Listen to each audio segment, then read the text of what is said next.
दोस्तों, आज की कहानी है सासू माँ अरेंज मैरिज से ही आप मुझे घर की बहू बनाकर लाई हो। दोस्तों, कहानी शुरू करने से पहले अगर आपने हमारे चैनल को सब्सक्राइब नहीं किया है तो सब्सक्राइब कर लीजिए ताकि आपके पास पहुंचे हर नया वीडियो। जब मैंने कोई गलती नहीं की तो क्यों बर्दाश्त करूं? आप ही बताइए मम्मी जी, इसमें मेरी क्या गलती है? नव्या ने मधु जी की तरफ मुंह करके पूछा तो उनके मुंह से कुछ ना निकला।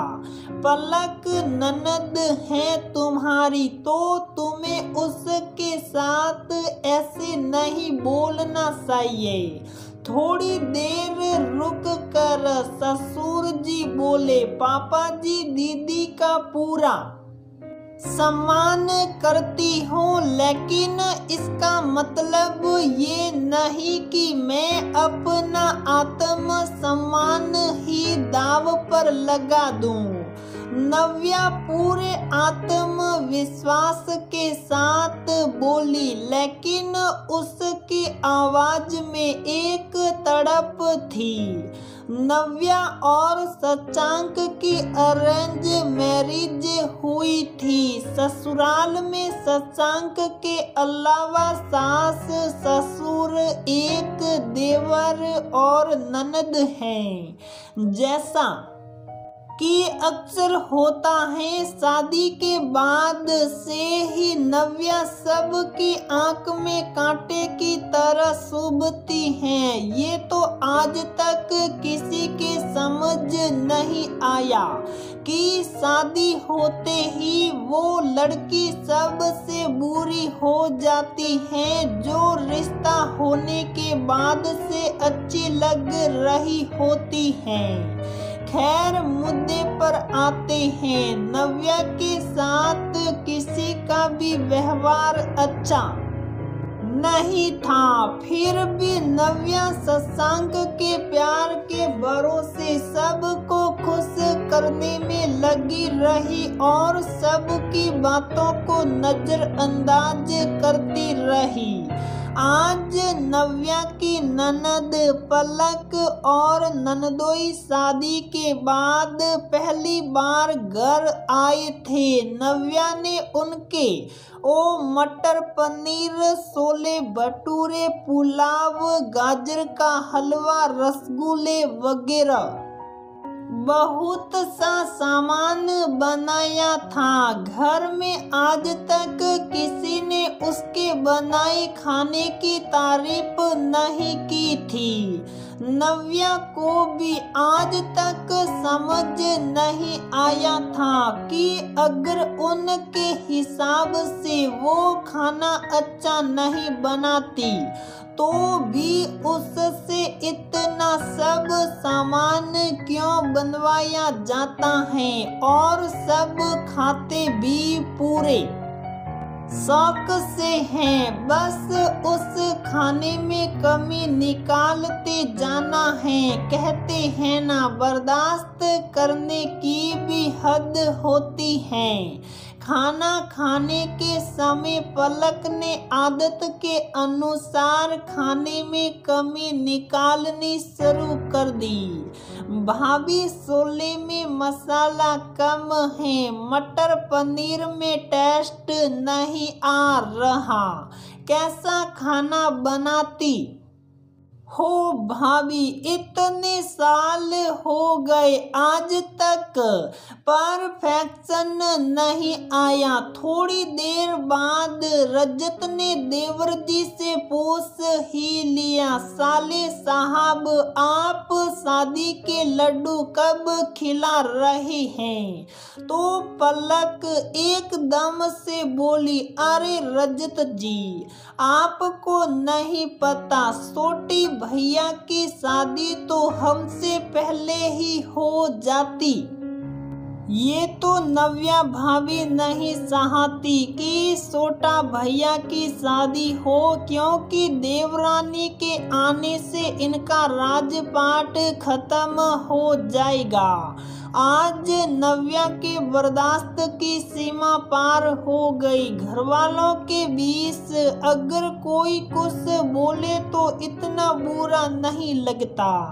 अब नंदोई जी घर के नए मेहमान, उनके सामने अपनी बेइज्जती नव्या को अच्छी नहीं लगी। उसके आत्म सम्मान पर चोट लगी थी। नव्या बोली, दीदी मुझे आज तक परफेक्शन नहीं आया, फिर भी आपके लिए खाना मैंने ही बनाया। अगर आपको पता था कि मुझे अच्छा खाना बनाना नहीं आता तो आपको मम्मी जी से कह देना चाहिए था, खाना बाहर से ऑर्डर हो जाता। कम से कम आपको इतना बेस्वाद खाना तो नहीं खाना पड़ता। लेकिन मैंने तो देखा आपने सारी सब्जियां दो बार ली हैं। आप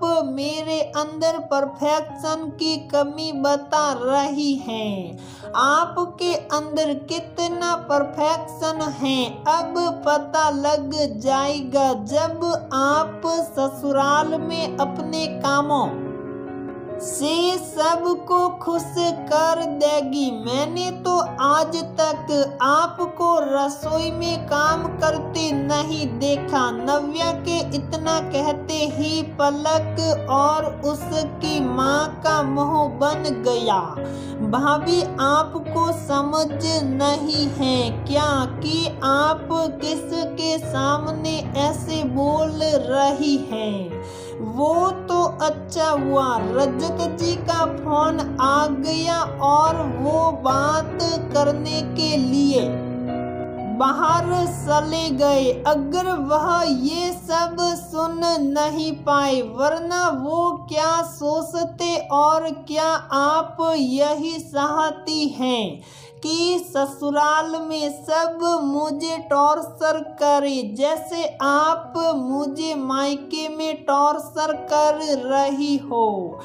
बस करो दीदी, आप लोग पहले दिन से मुझे परफेक्शन की उम्मीद रखते हो, जबकि आप भी जानते हो एक लड़की अपना घर छोड़कर ससुराल में सबके साथ एडजस्ट होने की कोशिश करती रहती। क्या इस काम में ससुराल वाले लड़की को सहायता करते हैं?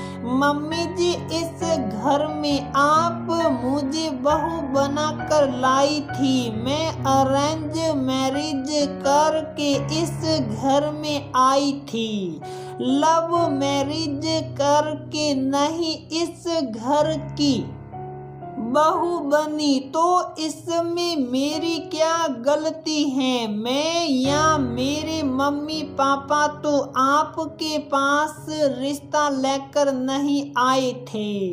रिश्ता लेकर तो आप लोग ही आए थे हमारे पास।